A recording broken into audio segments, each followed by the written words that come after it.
Welcome to Traveller's Guide IELTS. This is another IELTS video looking at speaking, and this time we're looking at IELTS Book 7, Speaking Test 1. If you do like this video, please give it a thumbs up, subscribe for more like this, and leave a comment below. Before we begin, just remember that IELTS speaking is marked on these 4 criteria: grammar, fluency, pronunciation and vocabulary, and that they are equally important throughout the test, so always bear them in mind. Okay, let's look at Test 1, Part 1, and we're starting talking about friends. First question, how do you usually contact your friends? So I'm going to give you my example answer, look at some of the vocabulary, give you some tips, and then if you want to, you can pause the video and answer it yourself.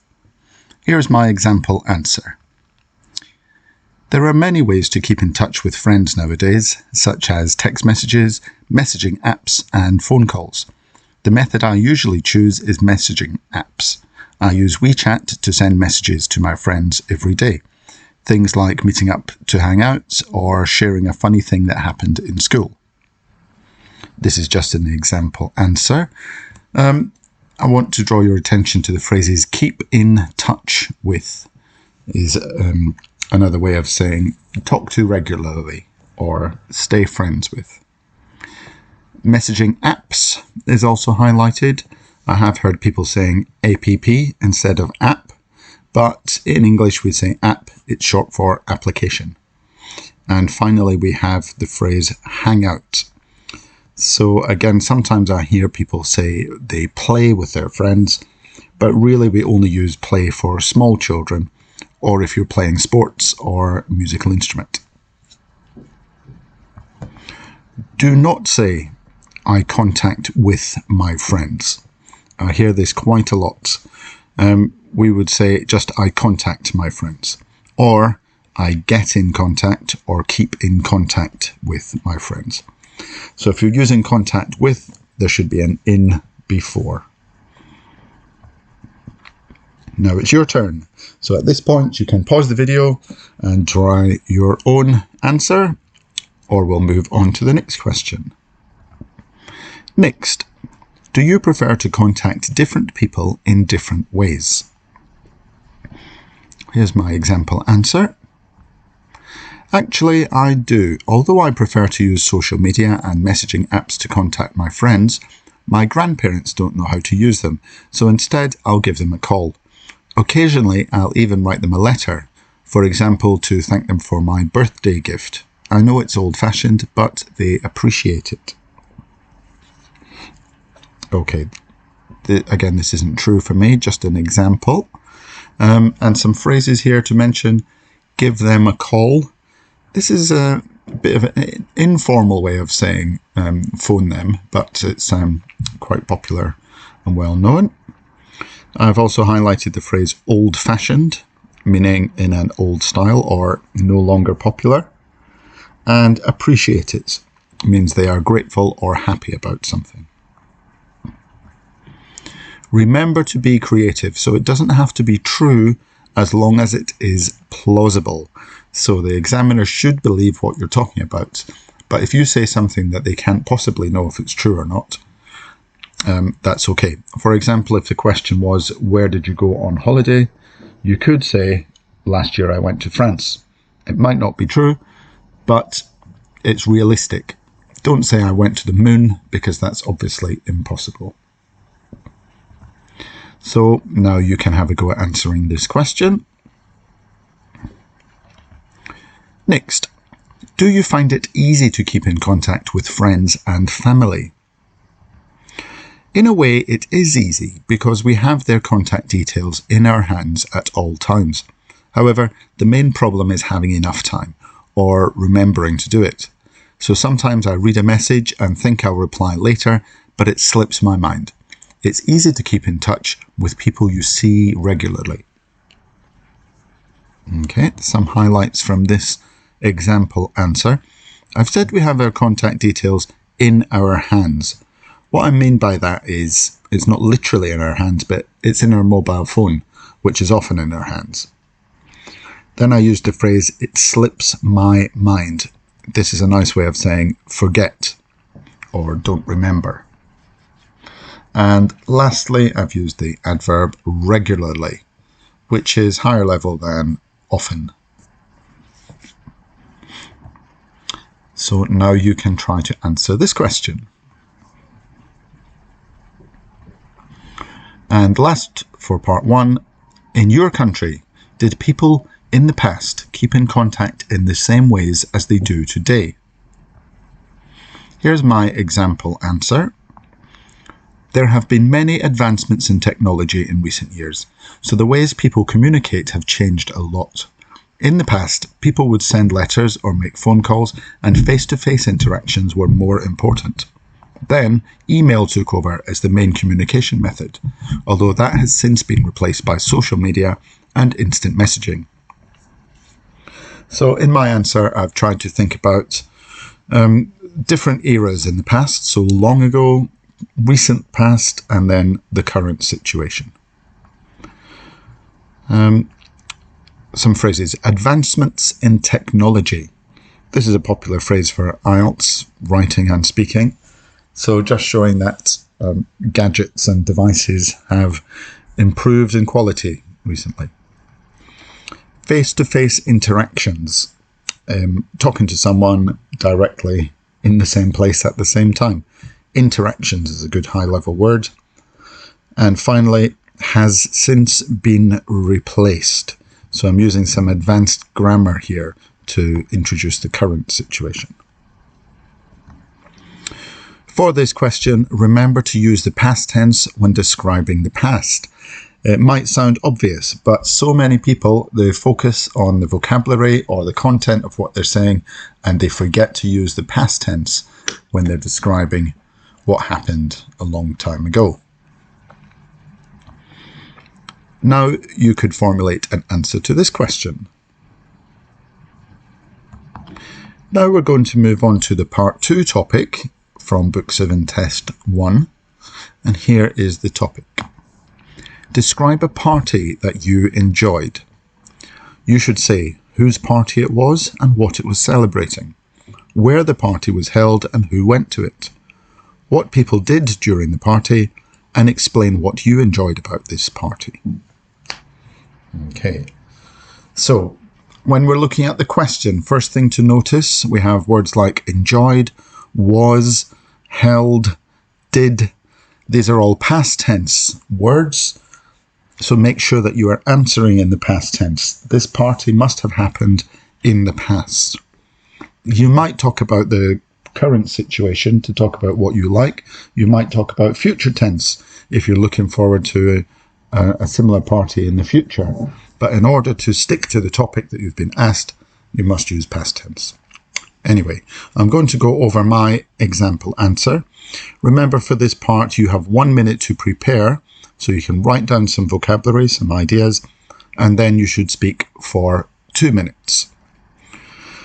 So we will start by introducing the topic and the party.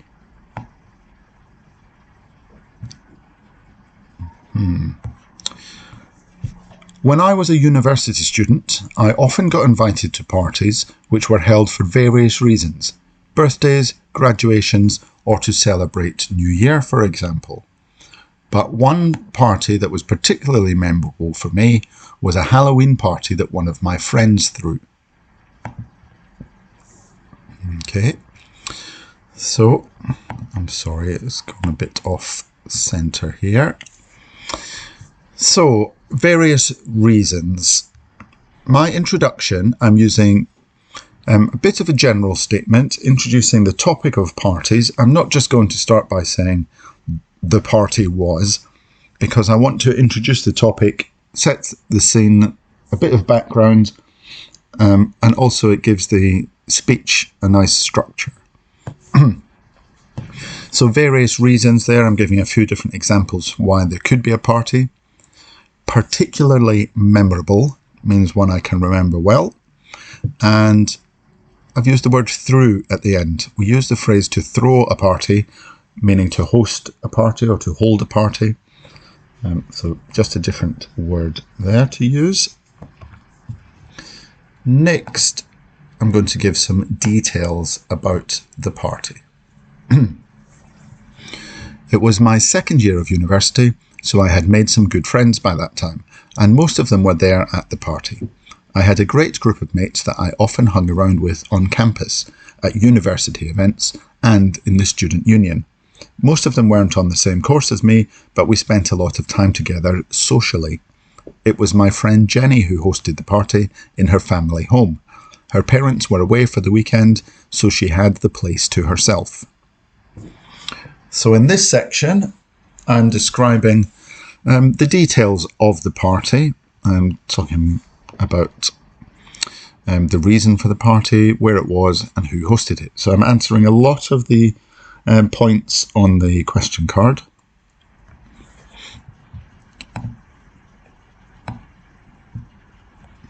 I've used phrases such as group of mates to mean a number of friends. Again, quite informal this one, but in spoken English, a bit of informal language is okay. Then the student union.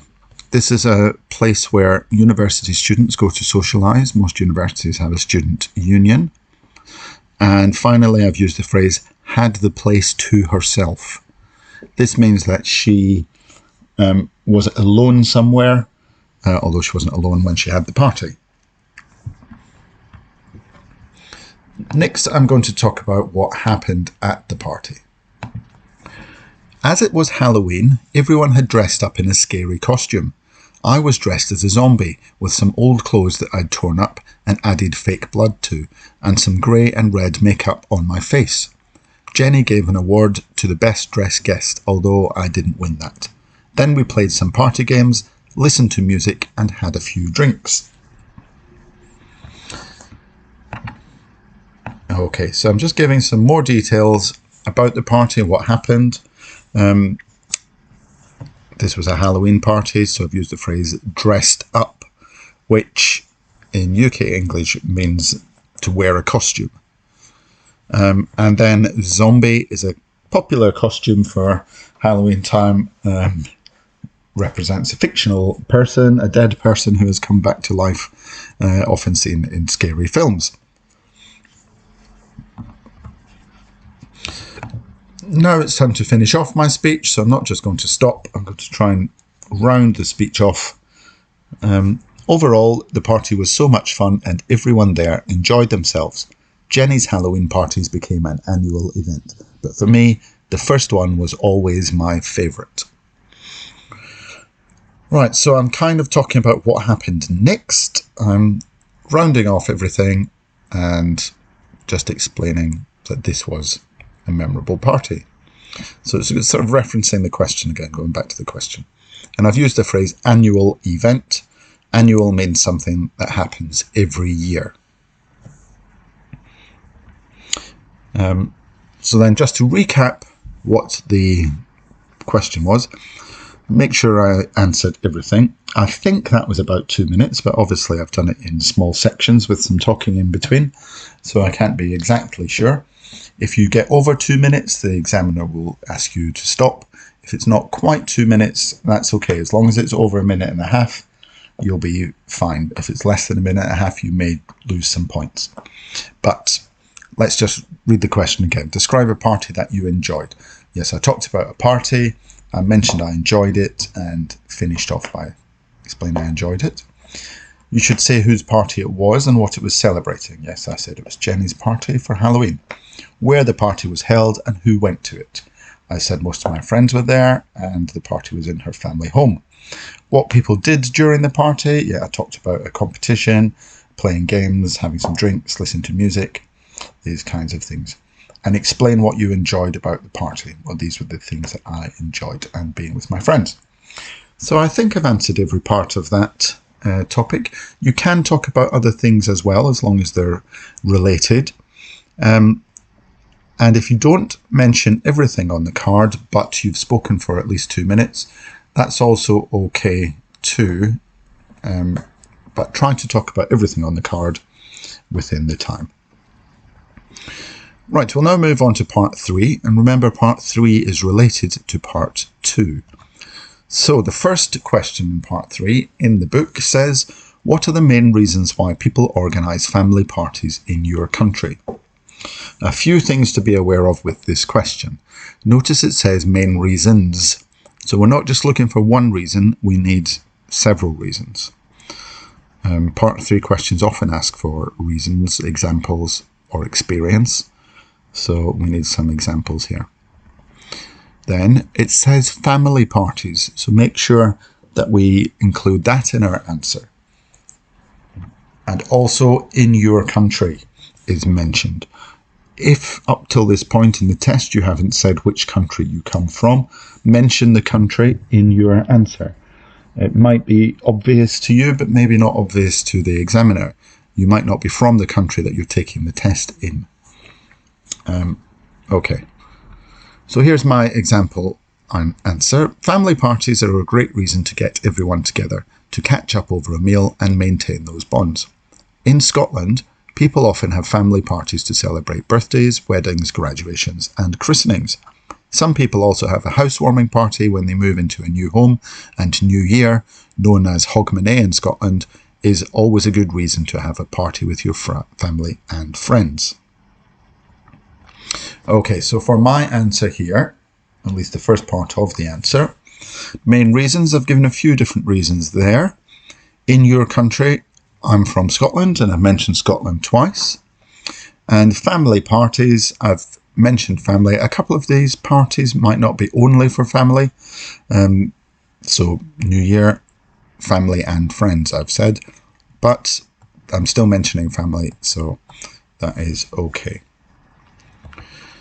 But at this point, the conversation might turn into more of a discussion between the examiner and the candidate. So more of a conversation than just question and answer. So the examiner might then ask a follow-up question.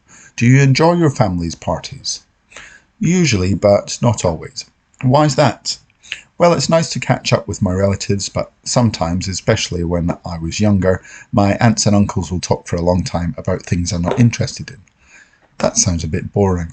Yes, I think so, because, you see, and so on. So, again, this is just an example, not necessarily true, but here's how the conversation might take off. So you would start with a question from the examiner's sheet of questions, or in this case from the book, but then that question could lead on to a longer two-way conversation between the candidate, that's you, and the examiner. So looking at some of the other questions that are in part 3 of this test. So we have a section on family parties. We've just looked at the first one. The second one says, in some places, people spend a lot of money on parties that celebrate family events. Is this ever true in your country? Do you think this is a good trend or a bad trend? Okay, so yeah, absolutely. Some people spend a lot of money on parties. I'm sure we've seen TV shows or videos online of people celebrating in extravagant ways, possibly by hiring a fancy car to take them to the party, or maybe spending a lot of money on alcohol for everyone, perhaps, so they have a free bar, or even the clothes that people wear. So think about your own country in this example, and if you think this is good or bad. You might have reasons for it being good and reasons for it being bad. So you might take a balanced approach on this one. It's not asking you to choose one side or the other, although that can make it easier to form an opinion sometimes. Next question, are there many differences between family parties and parties given by friends? Why do you think this is? So for example, family parties might include different generations together. They might have different bedtimes, so maybe a family party might end quite early. You know, it might involve a sit-down meal, whereas parties with friends could go on later. They might involve going out somewhere. maybe playing games, singing, something like that. So think about the differences and why do you think this is? So you could break this down into a difference and a reason why, and then another difference, another reason why, something like that. The second section in part 3 is about national celebrations. Example questions. What kinds of national celebration do you have in your country? So think about national holidays. Does your country have a national day, Independence Day perhaps? And what sort of things do you do to celebrate that? So this one is looking for examples, maybe experience from your own life. Next, who tends to enjoy national celebrations more, young people or old people, and why? This is a classic part 3 topic, comparing two different groups of people, in this case old people and young people. And quite often the answer for this question is, well, both really. So there might not be a difference between how they enjoy it more. There might be some national celebrations that mean more to older people than to younger people, perhaps commemorating something that happened in the past that the older people remember, whereas some celebrations might mean more to younger people. But I would think that most national celebrations are enjoyed by all age groups. But you can explain that in your answer. You don't have to choose one or the other. You can say both. And the final question, why do you think some people think that national celebrations are a waste of government money? Would you agree or disagree with this view, and why? So, sometimes the government will spend a lot of money for a national celebration, maybe a fireworks display, maybe paying for decorations to go up in cities. So do you think this is a waste of money? You might think this is a good use of money because it brings people together, it fosters a sense of national pride, it makes people happier, brings up their mood. Or you might think that the money could be spent in other ways more usefully, such as hospitals or public transport. Either opinion is fine, as long as you can give reasons to back up your argument. Right, that is the end of this speaking practice. I hope you have found this useful. Remember to like and subscribe for more videos like this. I'll be back soon with some more IELTS training. Good luck with your practicing and your test if you have one coming up. But from me, it is goodbye for now.